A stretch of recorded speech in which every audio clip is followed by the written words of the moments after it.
올해 처음 시행된 선택형 수능의 여파로 수능 최저 학력 기준을 맞추지 못한 수험생이 속출해 내년 재수생이 급증할 것으로 보입니다. 내년 6월 지방선거의 기초의회 선거구 획정에서 중선거구제의 취지가 살려질 것인지 기대를 모았지만 결국 무산됐습니다. 프로축구 대구FC의 2013 시즌 마지막 경기가 내일 열리는 가운데 강등 위기에 몰려있어 내일 경기가 그만큼 중요하게 됐습니다. 오늘까지 초겨울 추위가 계속됐지만 주말인 내일 낮부터는 기온이 많이 오를 것으로 보입니다. 자세한 주말 날씨 알아봅니다. 네, 여러분 안녕하십니까? 대구 경북 소식 전해드립니다. 올해 수능이 사상 처음으로 A, B 선택형으로 치러지면서 학생들의 성적이 기대에 못 미쳤습니다. 그래서 내년에 재수생이 폭증할 것으로 예상되고 있습니다. 너무 자주 바뀌고 또 예측하기가 힘든 대입제도가 재수를 부추기고 있다는 비난이 나오고 있습니다. 금교신 기자가 취재했습니다. 지난 수요일 발표된 수능 시험 결과 올해 재수생 강세가 유난히 두드러졌습니다. 수학 B형과 영어 B형의 난도가 너무 높았고 한 문제 차이로 등급이 떨어져 수능 최저 학력 기준을 맞추지 못해 수시 탈락자가 대거 속출했습니다. 이런 상황 속에서 내년에 변화되는 대입 제도가 재수를 부추기고 있습니다.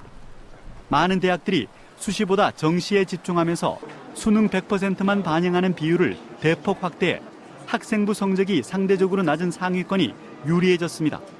여기에다 의대 정원이 전국적으로 1000명이 늘어나 의대 합격선이 대폭 낮아질 것으로 예상돼 올해 수능 최저 학력을 맞추지 못해 의대 진학에 실패한 고3들이 대거 재수를 선택할 가능성이 높아졌습니다. 생각보다 학생들이 자신의 성적이 잘 나오지 않았습니다. 자인계 아이들도 특히 상위권 아이들은 대부분 다 재수를 하겠다라는 생각을 가져요. 다른 지역에 비해 지역 수험생들이 영어 B형을 많이 선택했던 것도 재수 선택이 늘어나는데 영향을 미칠 것으로 보입니다. B형을 선택하면서 100분위 등급이 A형을 선택한 수험생보다 낮아지면서 최저 학력 기준 탈락자가 많았고 지역 대학들이 유달리 AB형 교차 지원을 많이 허용해 성적이 낮은 B형 선택자들은 지원조차 못해보는 상황이 벌어졌습니다. 올해 대구 지역 수험생 가운데 재수생 비율은 28.1%, 내년에는 35%에 이를 것이라는 전망이 나오고 있습니다. 예측 가능하고 안정성이 있어야 이 학교 교육망으로 충족이 되는데 늘 예측 불가능하기 때문에 고등학교 3년 정규 과정을 마치고도 재수를 하게 만드는 현행 입시제도. 그 피해는 고스란히 학생과 학부모의 몫입니다. MBC 뉴스 금교실입니다. 내년 6월 지방선거에서 기초의원 중선거구제의 취지가 지켜져야 한다는 보도를 며칠 전 해드렸습니다. 가장 기초부터 정치의 다양성을 확보하자는 거였는데 결국 무산됐습니다. 이상원 기자가 보도합니다. 오늘 열린 대구시 자치 구군의원 선거구 획정위원회 최종회의에서 의회의 결과가 나왔습니다. 한 달 전 열린 2차 회의에서 도출된 11개 지역에서 4인 선거구제를 도입하는 안이 무산되고 11개의 4인 선거구가 22개의 2인 선거구로 분할되는 안이 최종안으로 도출된 것입니다. 선거구 획정위원 9명이 참석해 찬성 8, 반대 1로 결정된 이 안은 거수로 결정했던 종전 방식을 바꿔 무기명 투표로 진행되면서 2차 회의 때와는 정반대의 결과를 가져왔습니다.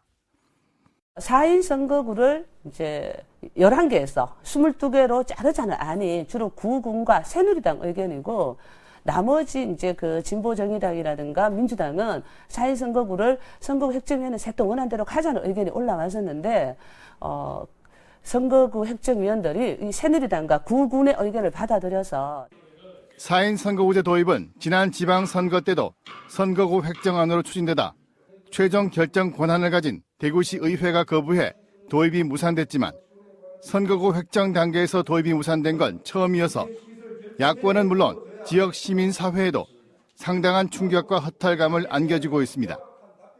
선거구 획정위원회 자체에서 그 견제와 균형을 고려하는 중선구제의 취지를 무시하고 2인 선거구제로 다 쪼개어서 일당 독점의 구조를 오히려 강화시킬 수 있는 그런 체제의 제도를 제출했다는 것 자체가 굉장히 심각한 문제가 될 것 같습니다. 정치의 다양성을 구현하는 취지로 도입하려는 기초의원 중선거구제는 이번에도 결국 무산되고 말았습니다. 풀뿌리 민주의 실현 가능성도 더욱 요원해지고 있습니다. MBC 뉴스 이상훈입니다.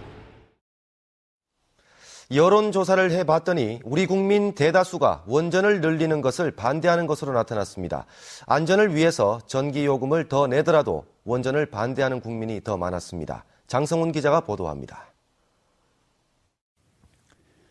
우리나라 원자력 발전소의 안전성에 관한 질문에 응답자의 77.8%가 우려를 표시했고 30, 40대 특히 여성층의 우려감이 높았습니다.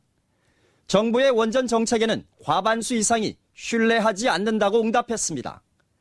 정부의 2차 에너지 기본 계획 연도인 2035년 적절한 원전 개수는 현재 가동 중인 23기 이하가 적절하다는 의견이 많았고 설계 수명이 끝나는 원전 14기는 모두 폐기해야 한다가 많았습니다. 추가로 건설 중인 원전은 모두 완공해야 한다는 의견이 우세했지만 추가 계획 중인 원전은 모두 취소해야 한다는 의견이 앞섰습니다. 영덕과 삼척의 신규 원전 부지 선정도 모두 취소해야 한다는 쪽이 많았고 원전 증설에 대해선 안전대책이 전제돼야 한다와 반대한다 순이었습니다. 원전 축소에 따른 전기요금은 감수할 수 있다는 의견이 더 많아 국민 스스로 비용을 치르더라도 탈원전을 바라는 것으로 나타났습니다. 미래전력공급원은 신재생에너지와 원전, 천연가스 등의 순을 꼽았습니다. 국민 대다수는 원전 안전에 대해서 심각하게 우려를 하고 계셨고요.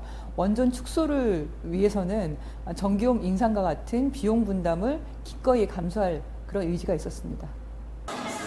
이번 여론조사는 환경운동연합이 전국의 만 19세 이상 휴대전화 가입자 1000명을 대상으로 ARS 전화조사로 실시됐고 표본 오차는 95% 신뢰 수준에서 플러스 마이너스 3.1%포인트입니다. MBC 뉴스 장성훈입니다. 대구 경북 첨단의료복합단지의 신약개발지원센터와 첨단의료기기 개발지원센터, 실험동물센터, 임상시험 신약생산센터 등 핵심 연구시설과 기업 지원시설이 준공됐습니다. 이 단지를 총괄하는 대구 경북 첨단의료산업진흥재단은 오는 2015년까지 205억 원을 추가로 들여 연구장비를 더 도입하고 오는 2017년까지 300명 정도의 연구 인력도 순차적으로 더 뽑을 계획입니다. 영주댐이 내년 5월부터 담수를 시작해 하반기에 완공될 예정입니다. 공사가 임박해지면서 수몰 지역도 하나둘씩 옛 모습을 잃어가고 있어 쓸쓸함을 더하고 있습니다. 엄지원 기자입니다. 마지막 통합버스가 교정에 들어섭니다. 책가방 맨 아이들이 줄줄이 내리고 오늘이 이곳에서 마지막 수업이란 걸 아는지 모르는지 운동장에서 뒹굴고 눈싸움하고 여전히 해맑습니다. 오늘 수업을 마지막으로 전교생 15명의 평은초등학교도 정든 고향을 떠나게 됐습니다. 4km 떨어진 옛 영은초 자리로 이전합니다. 동문들의 노력으로 가까스로 폐교는 막았지만 개교 이래 100년 가까이 지킨 터는 이제 물에 잠깁니다. 슬퍼요. 아쉬워요. 학교에 정이 들었는데. 운동장에서 눈싸움도 하고 교실에서 친구랑 공부도 하고 하니까 추억은 많죠. 스산하기는 마을도 마찬가지. 이주민이 떠난 집은 널브러진 가재도구로 어수선합니다. 수몰지구 564가구 중 현재 100여 가구만 남았습니다. 7월, 8월 달부터 이제 떠나가기 시작해가지고 지금 거의 갔어요. 친구들도 전부 영주로 가고 안동도 가고 대구도 가고 서울도 가고 시골 이발관의 굳게 잠긴 문 너머엔 수건이나 이발용 의자가 그대로 남은 채 텅 비었고 정류장 대합실 벽면 가득한 사진 속에 졸업식이며 운동회며 울고 웃었던 마을의 역사가 파노라마처럼 펼쳐집니다. MBC 뉴스 엄지원입니다. 강등 위기에 빠진 대구FC의 올 시즌 마지막 경기가 내일 펼쳐집니다. 대구FC는 내일 경기에서 이기더라도 다른 팀의 경기 결과를 지켜봐야 하는 절박한 처지에 놓였습니다. 석원 기자가 보도합니다.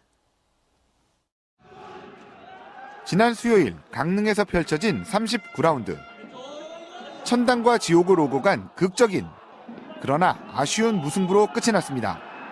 우리가 막판에 이제 집중력 내지는 조금 힘을 좀 더 보태가지고 결과물까지 가져와야 되는 상황이었는데 그런 상황에서 조금 부족했던 것 같아요. 아쉬움은 남지만 최악의 상황은 면한 대구FC.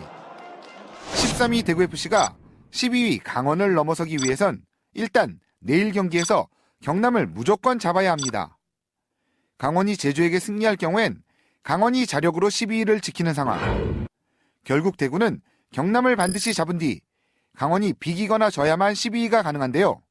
12위를 차지해도 잔류 확정이 아닌 챌린지 우승팀 상주와의 승강 플레이오프를 치러야 합니다. 우리 대구FC 운명이 달린 게 정확하게 인식하고 있습니다.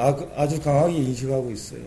그래서 그 한 게임은 정말 반드시 이기는 게임으로 정말 전개를 정말 하게끔 좀 선수들하고 조금 무장을 좀 많이 해야 될 것 같아요.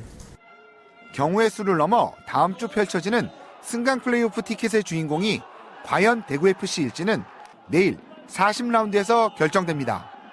MBC 뉴스 서건입니다.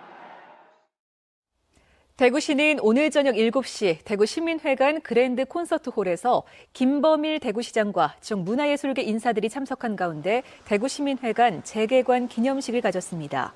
또 재개관 기념으로 대구시립교향악단이 오늘 저녁 제400회 정기연주회를 연 것을 시작으로 내년 1월 25일까지 중국과 일본 등 국내외 10개 교향악단이 참가하는 아시아 오케스트라 페스티벌이 열립니다. 네, 오늘 찬바람이 강하게 불면서 한겨울 못지않은 한파가 기승을 부렸습니다. 주말인 내일 낮부터는 기온이 오르면서 점차 추위가 풀리겠습니다. 진달래 기상캐스터가 전합니다. 이번 주는 날씨 심술이 심했습니다. 대구와 경북 곳곳에 눈이 내리고 대부분 지역의 아침 기온이 영하로 떨어지는 등 계절은 겨울이나 다름없었습니다. 오늘도 아침에는 한파가 찾아오면서 전국이 꽁꽁 얼어붙었는데요. 연이은 초겨울 추위에 패션 소품 매장에는 이미 겨울용품들이 가득합니다. 사람들은 멋과 따뜻함을 동시에 챙길 수 있는 보온용품 준비에 여념이 없습니다. 때이른 추위로 매장에는 패딩 등 방한 의류들이 많이 진열되어 있습니다. 더욱더 따뜻한 옷을 찾는 사람들 보면 본격적으로 겨울이 시작됐음을 알 수 있습니다. 경북 동해안 지역은 대기가 점차 더 건조해지고 있어서 각종 화재 예방에 유의하셔야겠습니다. 매서운 추위는 오늘까지만 견디시면 되겠습니다. 토요일인 내일 낮부터는 점차 기온이 오르면서 평년 수준을 회복하겠는데요. 주말인 내일 대구의 낮 기온은 12도로 비교적 포근하겠고 모레인 일요일도 낮 기온이 10도까지 올라서 평소보다 조금 높겠습니다. 맑은 날씨가 이어지다가 내일 오후부터 가끔 구름이 많겠지만 주말 나들이 계획 세우는데 날씨로 인한 큰 불편은 없겠습니다. 기상캐스터 진달래입니다. 사단법인 우리문화재 찾기 운동본부는 오늘 대구 그랜드 호텔에서 미주와 일본 지역에 있는 영남 문화재의 현황과 환수 방안을 찾기 위한 학술 행사를 열었습니다. 오늘 행사에는 문화재 관계자 150여 명이 참석해 미주 지역과 일본에 흩어져 있는 영남 문화재의 현황, 앞으로의 과제 등에 대해 주제 발표를 하고 의견을 나눴습니다. 안동 광흥사에서 발견된 보물급 복장 유물이 서울의 불교중앙박물관으로 이관됐습니다. 교구 본사인 고은사와 조계종 총무원 문화부, 문화재청 담당자 등이 입회한 가운데 그제 유물이 이관됐습니다. 조계종은 문화재청과 함께 정밀 조사를 벌여 유물들의 가치를 파악한 뒤 보존 방안을 마련할 계획입니다. 내일 아침 9시 40분에 방송되는 대구 MBC 시사광장 시간에는 2014년 예산을 바탕으로 내년 대구시의 중점 사업과 함께 예산 집행의 문제점과 개선안에 대해 짚어봅니다. 많은 시청 바랍니다. 대구 지역 사회복지기관과 시설 30여 곳에 사랑의 열매 차량이 지원됐습니다. 대구 사회복지공동모금회는 오늘 대구 스타디움 주차장에서 차량 전달식을 갖고 대구 지역 사회복지기관과 시설에 6억 5천만 원 상당의 승합차 30여 대를 전달했습니다. 지원된 차량은 아동들을 위한 방과 후 서비스나 몸이 불편한 장애인과 저소득 어르신들을 대상으로 한 찾아가는 복지 서비스를 제공하는 데 쓰입니다. 어젯밤 9시 50분쯤 대구시 달성군의 채소단지 컨테이너에서 불이 나 김장 준비를 위해 홀로 컨테이너에서 잠을 자던 51살 이모 여인이 숨졌습니다. 새벽 2시 반쯤에는 달성군의 버섯 재배 하우스에서 불이 나 버섯 3천여 박스와 건물 등을 태워 소방서 추산 8,100만 원의 피해를 내고 1시간여 만에 꺼졌습니다. 또 새벽 3시쯤에는 봉화군에 있는 69살 조모 씨의 목재 가옥에서 부탄가스 폭발 때문으로 보이는 불이 나 조 씨가 숨졌습니다. 대법원이 어제 선거법 위반으로 기소된 손호익 경주시 의원이 상고한 선거법 위반 사건을 기각함에 따라서 대구 고등법원이 선고한 징역 1년, 집행유예 2년, 추징금 1,000만 원이 최종 확정돼 손 의원은 의원직을 상실했습니다. 손 의원은 지난 6대 경주시의회 후반기 의장단 선거 과정에서 동료 이모 의원에게 1,000만 원을 준 혐의로 기소됐습니다. 대구지방법원 포항지원은 교내에 골프 연습장을 만들기 위해 교육부 공무원에게 돈을 건넨 혐의로 기소된 하모 전 포항대 총장에게 벌금 500만 원을 선고하고 돈을 받은 공무원 박모 씨는 자격정지 1년에 벌금 500만 원의 선고를 유예했습니다. 재판부는 두 사람이 자신의 잘못을 모두 인정하고 과거 전력이 없는 데다 뇌물 액수가 크지 않은 점을 참작했다고 밝혔습니다. 대구 모 중학교 재단은 오늘 징계위원회를 열어 여중생 제자를 성추행한 혐의를 받고 있는 유명 시인 겸 교사인 A씨를 해임하기로 했다고 밝혔습니다. 앞서 대구시 교육청은 이 학교 재단에 파면을 요구했지만 재단이 징계 수위를 낮춘 것입니다. A 교사는 최근 제자인 여중생을 격려한다며 교사 휴게실에서 껴안는 등 성추행을 한 혐의로 입건됐습니다. 대구지방경찰청 광역수사대는 지난해 9월 20일부터 한 달 가까이 호텔 임차인 50살 신모 씨를 감금 폭행한 뒤 호텔 경매 배당금 16억 2천만 원을 전 호텔 대표에게 넘겨준다는 합의서를 강제로 작성하게 한 뒤 1억 8천만 원을 가로챈 혐의로 전 호텔 대표 배모 씨와 청부폭력배 등 5명을 불구속 입건했습니다. 경찰에 따르면 이들은 지난해 5월 호텔이 경매로 넘어가면서 세입자들의 배당금이 72억 원으로 확정되자 배당금 일부를 돌려달라며 이 같은 짓을 저지른 것으로 드러났습니다. 네, 지금까지 대구 경북 소식 전해드렸습니다. 시청해주신 여러분 고맙습니다.